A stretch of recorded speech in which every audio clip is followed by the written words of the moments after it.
Dahulu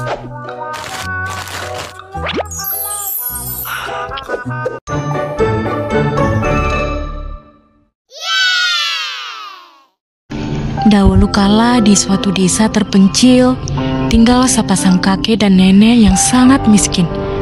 Pekerjaan si kakek adalah mencari ikan di laut.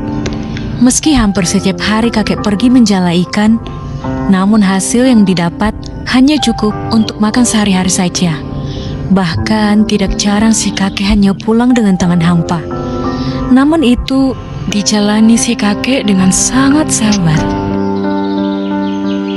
Suatu hari ketika si kakek sedang menjala ikan, tiba-tiba jalannya terasa sangat berat, seperti ada ikan raksasa yang tersangkut di dalamnya. Wah, pasti ikan yang sangat besar, pikir si kakek. Dengan sekuat tenaga, si kakek menarik jalannya. Namun ternyata tidak ada apapun kecuali seekor ikan kecil yang tersangkut di jalannya. Rupanya ikan kecil itu bukan ikan biasa. Badannya berkilau seperti emas dan bisa berbicara seperti manusia. "Kakek, tolong lepaskan aku. Aku akan mengabulkan semua permintaanmu," kata ikan mas. Si kakek berpikir sejenak, lalu katanya, "Aku tidak memerlukan apapun darimu, tapi aku akan melepaskanmu. Pergilah." Kakek melepaskan ikan emas itu kembali ke laut. Lalu dia pun kembali pulang. Sesampainya di rumah, nenek menanyakan hasil tangkapan kakek. "Hari ini aku hanya mendapatkan 1 ekor ikan emas, dan itu pun sudah aku lepas kembali," kata si kakek. "Aku yakin kalau itu adalah ikan ajaib, karena dia bisa berbicara. Katanya dia akan memberiku imbalan jika aku mau melepaskannya." "Lalu apa yang kau minta?" tanya nenek. "Tidak ada," kata kakek. "Oh, alangkah bodohnya," seru sang nenek. "Setidaknya kau bisa meminta roti untuk kita makan. Pergilah dan minta padanya."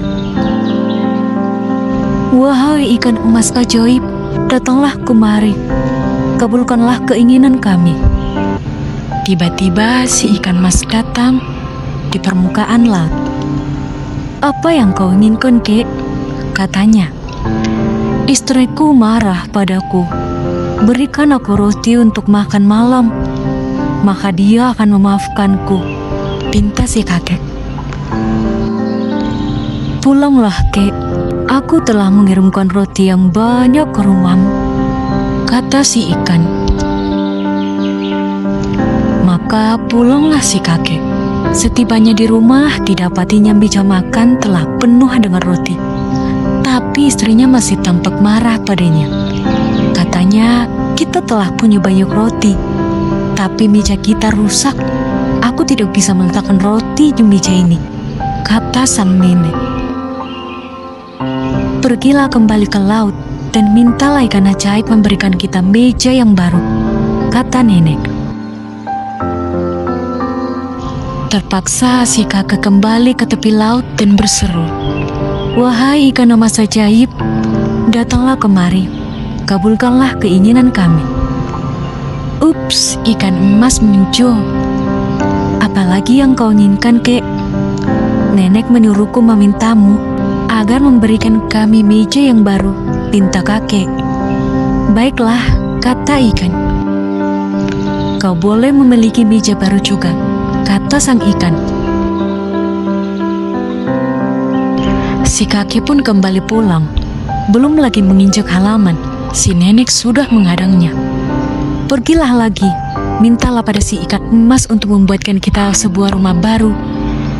Kita tidak bisa tinggal di sini terus. Rumah ini sudah hampir roboh," kata sang nenek. Maka si kakek pun kembali ke tepi laut.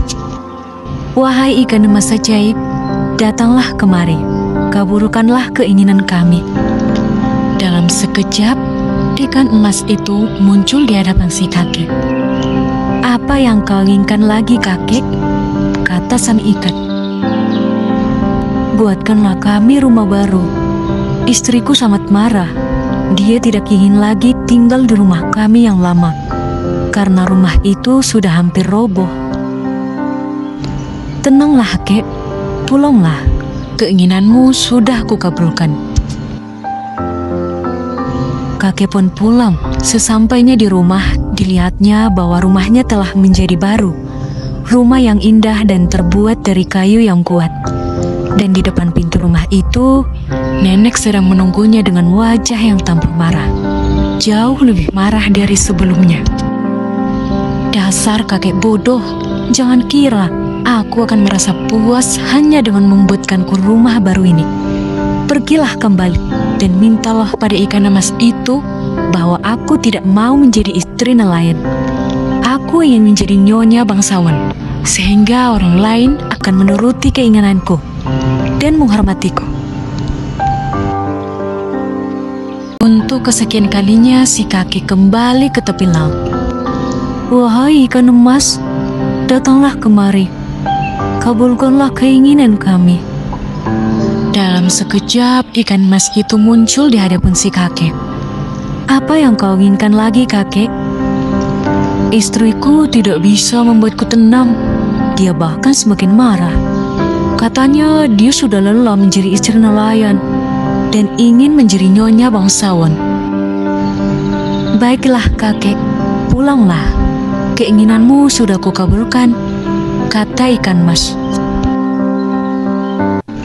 Alangkah terkejutnya si kakek ketika kembali ternyata kini rumahnya telah berubah menjadi sebuah rumah yang megah, terbuat dari batu yang kuat, 3 lantai tingginya, dengan banyak sekali pelayan di dalamnya.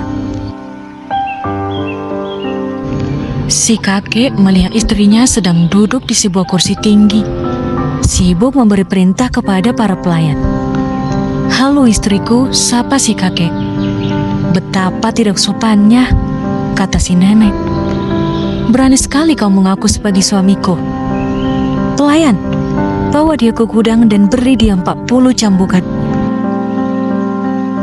Segera saja beberapa pelayan menyeret si kakek ke gudang dan menjemputnya sampai si kakek hampir tidak bisa berdiri.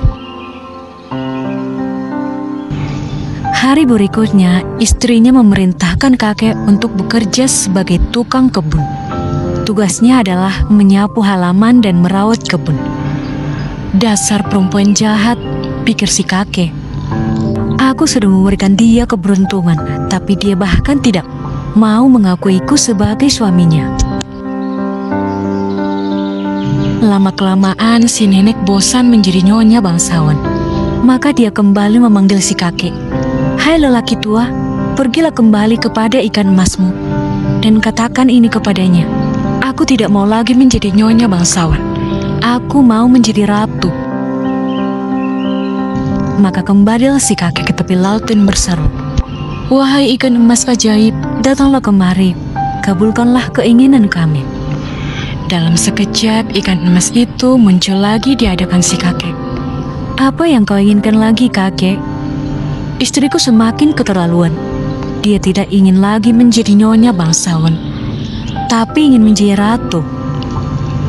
Baiklah, pulanglah. Keinginanmu sudah kukabulkan.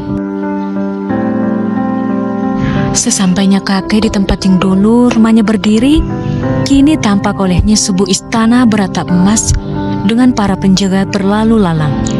Istrinya yang kini berpakaian layaknya seorang ratu berdiri di tangga dengan dikelilingi para jenderal dan gubernur.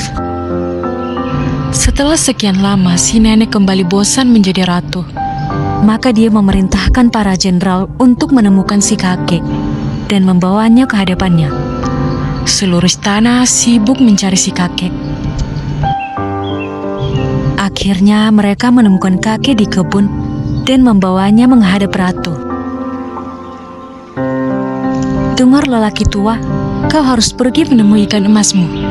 Katakan padanya bahwa aku tidak mau lagi menjadi ratu. Aku mau menjadi dewi laut, sehingga semua laut dan ikan-ikan di seluruh dunia menuruti perintah. Kakek terkejut mendengar permintaan istrinya. Dia mencoba menolaknya. Tapi apa daya, Nyawanya adalah taruhannya.